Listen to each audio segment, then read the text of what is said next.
You know why a lot of men laugh at women and treat us like we're idiots? They're dicks. Okay, no, they're not dicks.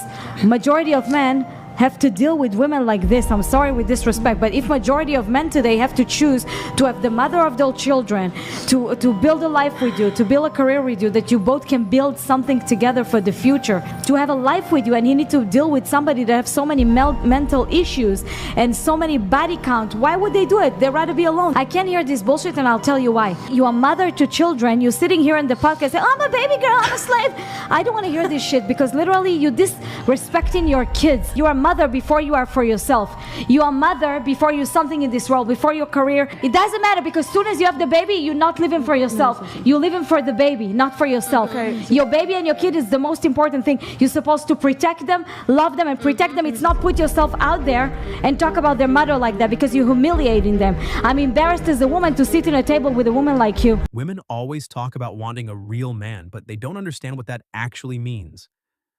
A real man has discipline, self-control, and a purpose that extends far beyond her mood swings. A woman like this clip shows, the one who anticipates problems before they happen, is rare. She's not policing him. She's protecting the relationship. Modern women think loyalty is a man locking himself away like a prisoner. Traditional women know loyalty is created by removing temptation, not complaining about it.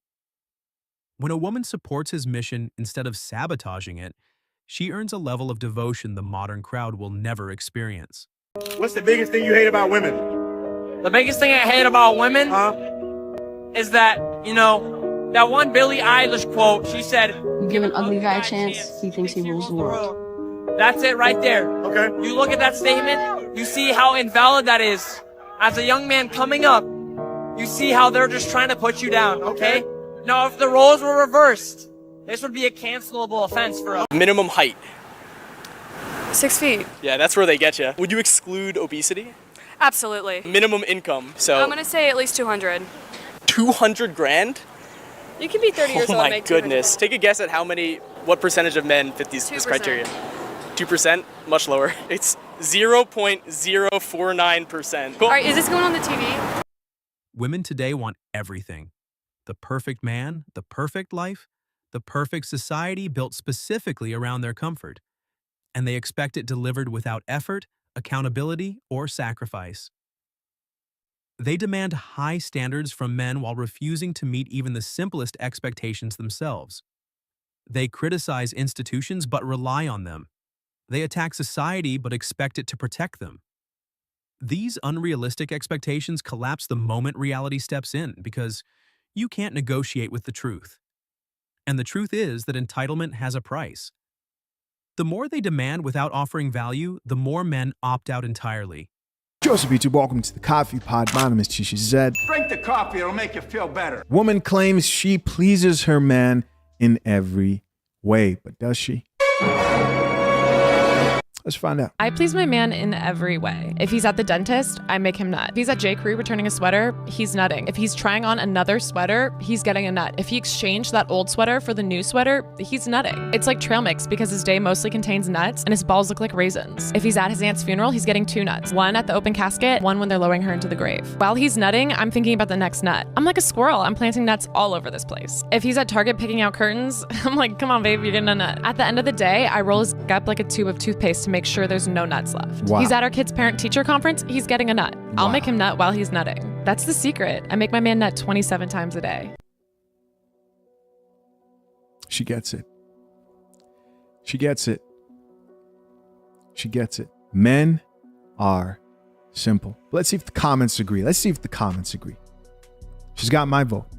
She's got my vote. First comment here says, not all heroes wear capes. This one surely doesn't, but she's still a hero. Next comment says, bro is shooting blanks by lunch. Yeah. Another comment says, 25 times a day, I would be in a wheelchair. Another guy responded back and says, this is just nuts. I see what you did there, man. Another commenter added, and all I want is back scratches. Wow. Well, that was sad. Another comment says, period. We got a woman here who agrees. Another comment says, sounds painful. Yeah, after that third one, it's self-abuse. With the surprised emoji, somebody else responded back to him and says, sounds awesome, you mean. 100 likes on that one. And then somebody says 27 times sounds like a death sentence, this gentleman says. And somebody else says, see, now this is wife material. Listen up, ladies. And another guy responded and says, nah, bro, the tip is going to start hurting. 63 likes. Another dude here says, grow up. Oh, man. You got to love TikTok. As always, curious to know, do you approve? Does she make sense? I want to know. Till next time. I'm out. Peace. A woman offering genuine devotion, effort, and initiative is almost mythical in today's dating market. What she's displaying isn't desperation. It's loyalty. She understands that relationships aren't 50-50. They're 100-100. She knows the value of giving before expecting. That's the kind of woman men used to build kingdoms with.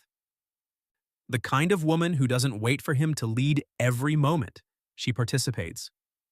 This is the woman men protect, provide for, and cherish because she brings peace instead of chaos, stability instead of drama, and effort instead of entitlement. I think women actually don't want equal treatment. They couldn't handle it if they got it, quite a number of them. It's a tough world out there. What a lot of women are actually asking for, and you can look aghast at this, is special treatment. If you look at all female shortlists for positions, is that equal treatment or is that special treatment? I think what women need to realise is that you have to toughen up. We can't ask for equal pay. You have to be paid on performance and you have to be paid for the results you deliver. It's a tough world out there, and I don't think Karen Brady and others are doing us any favours by putting this sort of debate out there. I think we have to just compete in what is a tough world. And I think we need to keep that. We need to look after it. Do we want a world that's completely void of colour? Do we want everything to be magnolia? No, we don't. Criticizing modern women, especially single mothers, has become socially forbidden. Not because the criticism is wrong, but because it hits too close to home. When you point out patterns like emotional manipulation, financial irresponsibility, or lack of accountability, they shut down. They don't argue facts, they avoid them. Their silence is not confidence, it's defensiveness. They know the stereotype fits, they just don't want to face it. And the more men call out the behavior, the faster these women retreat into denial instead of growth. Another reason that women could have lower reported happiness is because they're still shoring up on most of the household duties, despite now also taking up, you know what I mean? They're doing still a lion's share of domestic work. They don't get married anyway, so they don't even have households. That's not true. They're still cohabitating. They're still, even within marriage. I agree. Cohabitation makes women unhappy too. Yeah. I mean, even within marriage now, you don't think a majority of, there's a ton of marriages in which women are also working and then also shoring up a lion's share of the household duties. Yeah. And that's why they're unhappy, because now they're being burdened in two directions. Yeah, sure. But so what's the solution to that? I think the solution is men shoring up more on domestic duties, but they won't because of freaking trad cons and neocons who are telling them that it's gay and beta if they do these certain tasks. It is gay and beta most of the time, I agree. And I also think that's why men are suffering. Men used to fear women hitting the wall. Now women fear men who know what the wall actually means. Men stopped committing to older women not because of age alone, but because of the baggage, entitlement, and emotional chaos that often comes with it. Men today are informed. They understand patterns. They know the inside stories, the failed relationships, the drama, the bitterness, the unrealistic expectations. So they date cautiously, evaluate thoroughly, and commit rarely. Older women aren't out of options, they're out of leverage. I think that if I got into a relationship with the kind of guys that I like now, yes, that it would fail. That's a bad mental model. NFL players and stuff. At least you know. Most women don't. Yeah. Yeah, that's a really bad way to look. You're basically like black-pilled about your relationship. Like it's gonna fail no matter what. That's not really what I said. I'm though. like, it's the certain type of guys I guess I interact with now. I feel that I'm growing out of it because of things I've been through. Do you regret choosing those men as men you took serious? I don't. I they can't. Brought no value. You said they brought no value. So I genuinely, as a person, cannot hold hate in my heart. I don't hold a grudge. I can't be mad. So when you ask that, no, I still have love for those people. I think every decision is a good decision and leads you on the path to where you need to be. These women tried a strategy. Shame good men, chase exciting men, and then demand commitment from safe men later. But social media destroyed that plan. Once every woman got unlimited male attention online, dating became a marketplace where loyalty had no currency. Men stopped being backup plans. Casual culture didn't kill relationships. Hyper-female entitlement did. And now the same women who created this mess want stability from men they never respected in the first place. I know a lot of LA girls who get crazy things monthly from their boyfriends, husbands, or whatever. They don't do anything but sit on the side of their man and be pretty. So I'm gonna say from that end of the spectrum, those men are just looking for a pretty face to walk around in a business meeting. But someone who maybe wants a balance of that or different, they want a woman who not only takes care of herself, but it's gonna be add value to his life in a way that he can be comfortable in the home and like come back to the home and be peaceful. That's what you think the value is? So if we were to say, for instance, one of these women that you're talking about, who is a trophy for one of these men in LA, what's the difference between her and a prostitute exactly? I think ownership. Couldn't she walk away from the relationship even easier than the prostitute could? At least with the prostitute, there's a contract, right? No. Well, there is, right? It's still a contract. It's like you hand me money and then there's involved. So couldn't the trophy like walk away even easier than the prostitute could? So I mean, well, like what's the actual distinction here between I just exist and I'm just here to be a trophy? And I mean, it just sounds like prostitution essentially, right? Ask the men. Hey ladies, if you didn't know this already, here's exactly the type of woman he won't marry. Number one, a woman that puts her man on lockdown. A woman that's texting and contacting her man anytime he's out. If he's playing golf, if he's on video games, whatever he's doing, you're constantly asking him what he's doing and when he's going to get done doing it. You're up his ass, and men hate that. Number two, you're bitter and you're not happy and you complain about everything. A man likes you to wear a smile on your face. Number three, a woman that's too materialistic. You have to understand that even if you're with a man who has a provider mindset, if you constantly care about everything being designer and you're always looking at your friends and seeing what you don't have and what they have, that will make him sick to his stomach and he won't want to marry you. And finally, number four, the party girl. Remember, a guy wants you to have a good time, but if he's thinking about marrying you, he's actually thinking about what type of wife you'll be, what type of mother you'll be. I don't think he's looking for a girl who's vomiting outside a bar club at night. So keep it classy, ladies, and you're going to nail that provider mindset man, I promise. And comment down below if any of these thoughts and opinions resonate with you. I appreciate all your likes and follows to my community. High-value men get labeled as arrogant, too clean, or too good. No, they're just not tolerating nonsense. These men honor themselves, their time, their bodies, and their boundaries.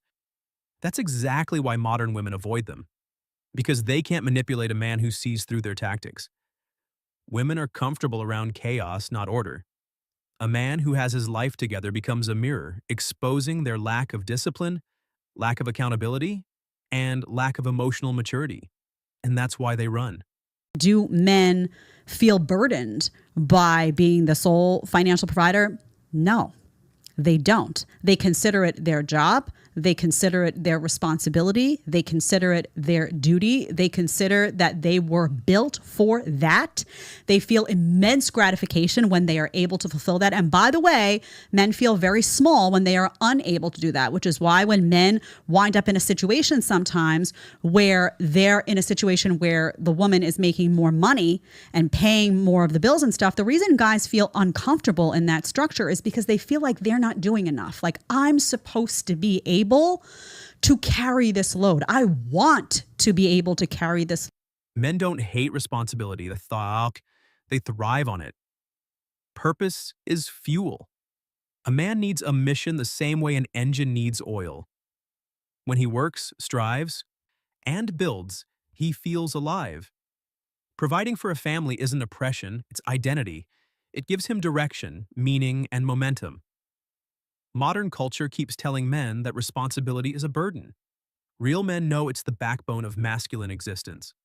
When it comes to dating, what would you say is like your minimum age for a guy that you're dating? Like maybe 2 years younger, like still like 21. And maximum? I guess if someone was like 36 and asked me out, like I would potentially say yes. Would you date someone that's married? No. Do you have a preference in terms of race? No. Do you have a preference in terms of height? Well, I'm 5'6", I think. Maybe like 5'3" minimum. If I like a person, like their height's kind of like not really the most important part. Would you date someone that is obese? No, because we probably wouldn't be compatible. Minimum income? I don't really care. So would you date someone that's making I have a 20K? job, so yeah. Well, there's a delusions calculator. Delusional? You're actually not. I'm actually very surprised. 39.8% chance of finding a man. It says here that you're definitely down to earth. I don't think anyone's ever going to beat that percentage ever. When a man settles for a low-value woman, he's not just lowering standards, he's lowering his entire future. Men forget that the woman you choose shapes your habits, your peace, your money, and your direction in life. A low-value woman drains energy. A high-value woman amplifies it. Men must value their mission as much as they value beauty. If they did, simping would disappear overnight. And so would half of female entitlement. This is the thing I hear from all women nowadays. Where are all the masculine men? I'll tell you, the second you meet them, you run and hide. Because they don't want to sacrifice a part within themselves, so that would require them to show up. Men are not willing to give up their commitment for somebody that is still committed to other things. And women need to really understand that, is that it's not easy to be with a real man. Most women say they want a high-value alpha male. They don't. They've been trained to want men that lie to their face. And that needs to be challenged. Women want protection without submission, leadership without trust, resources without gratitude. They want the benefits of traditional gender roles while keeping the independence of modern freedoms. But life doesn't work like that. You can't be Miss Independent on Instagram, but helpless little princess when the rent is due. These contradictions aren't just confusing, they're exhausting. And men are tired of the double standards. Can someone please tell me where the masculine men are out there? I suppose that depends on what one's definition of masculine is. However, they happen to be everywhere. But a lot of them are hiding. Seems like there's more men nowadays that want to be the woman in the relationship. Let's hear this one out. What happened to the chivalrous man? They're far and few between. Modern feminism happened, convincing men that they suffered from toxic masculinity and that women can do everything on their own so they don't need men to act in a chivalrous manner. If you are them, where do we find you? They've been out there the whole time, but frankly, a lot of them are avoiding contact with a lot of women because they never know which ones are going to yell at them for holding open a door. It's not at the local Home Depot. I've seen that trend. Like, oh, go find your man at Home Depot. No, the guy that's there on a Saturday morning is there because his wife sent him there to get the shit to work on a project. Okay. Maybe I can find you at Costco in the meat market. Meat market, huh? Yeah, I'm not touching that one. But literally, what happened to the masculine men? Where do I find you? Where do women in general find you? And when did men become such little dusty boys? All right, rant over. Honestly, women have no one but themselves to blame for this and modern feminism because they constantly demanded that men change their ways and stop being so toxically masculine, and this is the result. So, again, be careful what one asks for, because you just might get it. Men work, men train, men build. And because of that, they spend most of their time in male-dominant environments where drama is minimal and accountability is normal. But the moment you introduce boundaries to certain women, even basic ones, they bolt. They want freedom with no consequences, attention with no effort, and respect with no discipline. The minute you tell them to behave like adults, they run straight back to the chaos they came from. Thanks for watching Male Imperium. Your support strengthens this brotherhood. Hit the like button, share this video with the men who need it, and subscribe so you never miss the truth every king deserves to hear.